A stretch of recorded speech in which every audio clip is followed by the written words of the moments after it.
as Stan mentioned, the industry we chose was the coffee house industry, and more generally just the coffee industry. Key industry developments that can pretty much be summarized into three general areas. It's going to be convenience, location, and quality. And each one of these bullet points kind of breaks into those. So for starters, more and more coffee shops are beginning to participate in direct trade. And so for one, that's going to cut out the middleman, which is going to lower costs. It's also going to be able to help educate the customer to where their beans are coming from and where they're being sourced from, so they can charge a premium price with that extra information. A big trend is the focus on the customer experience. And in general, every coffee shop you go into nowadays is doing something to give back to their loyal customers. And that can kind of be attributed to, if you think about a growth strategy, not only are you looking to increase your customer base, but a big part of growth is also maintaining that.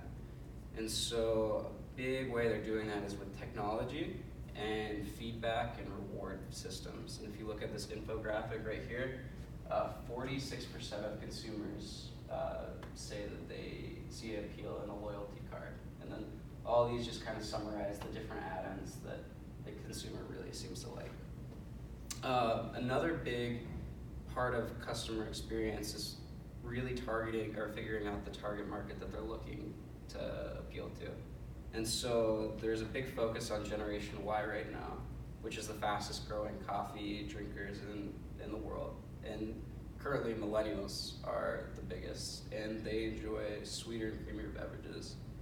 So not only are they focusing on the customer experience, but they're also focusing on those health-aware consumers. There's been a big surge in people wanting to know what's in the actual stuff they're putting in their body.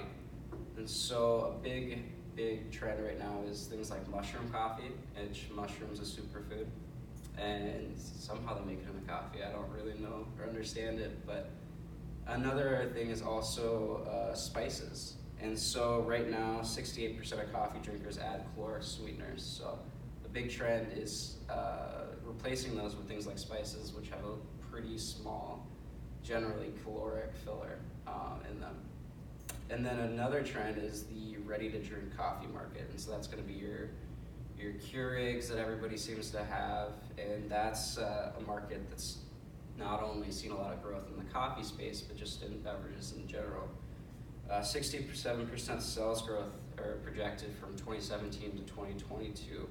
And so there's a lot of consumers who are focusing in on the convenience aspect of it, but not to worry for the in-house coffee shops. It seems like the growth will still be consistent across the board.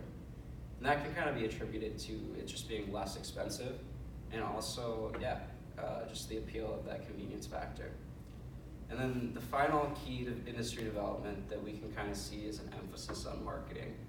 And with it seeming like a coffee shop on every corner these days, really the big thing is getting your name out there. And so coffee shops are starting to geotag and have a bigger social media presence and kind of focus in on that to get a bigger customer base and again emphasize that growth structure.